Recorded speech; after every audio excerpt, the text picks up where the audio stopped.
Základná škola v Močenku sa zapojila do projektu na zveľadenie oddychovej zóny vo svojom areáli pod názvom Zlepšite s nami svoje mesto. V súťaži o projekt sa snažili čo najviac hlasov získať 4 subjekty.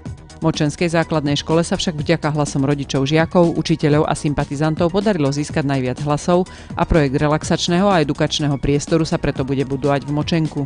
Podľa projektu ide o altánok, ktorý bude vybudovaný medzi prvými 2 pavilónmi školy. Bude sa tu môcť realizovať alternatívne vyučovanie, napríklad výtvarnej výchovy, náboženstva a podobne.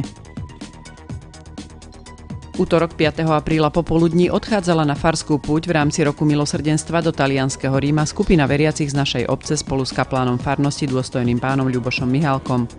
Všetci účastníci pred odchodom absolvovali spoločnú svätú omšu a vydali sa na dlhú cestu do jedného z najkrajších miest sveta, svätého mesta Rím. V sobotu 2. apríla sa v spoločenskej sále obecného úradu uskutočnila odborná degustácia vín.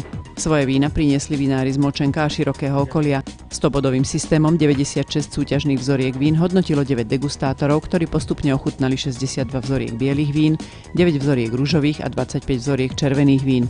Na základe hodnotenia degustátori určili aj šampióna bielých, ružových a červených vín. V čase od 11. do 13. apríla sa v priestoroch základnej školy v našej obci uskutoční zápis detí do 1. ročníka. Zápis sa bude konať v prvom pavilóne školy na poschodí vždy od 14. hodiny. V pondelok do 16. hodiny 30. minúty a v útorok a v stredu do 16. Rodičia prídu s budúcim prváčikom a prinesú aj jeho rodný list, svoj občiansky preukaz a 17 eur na pomôcky a poplatok do rodičovského združenia. V piatok 15. apríla sa na celom Slovensku uskutoční jubilejný 20. ročník verejnej finančnej zbierky Deň narcisov na pomoc onkologickým pacientom. Už tradične sa doňho po 17. krát zapojí aj naša obec.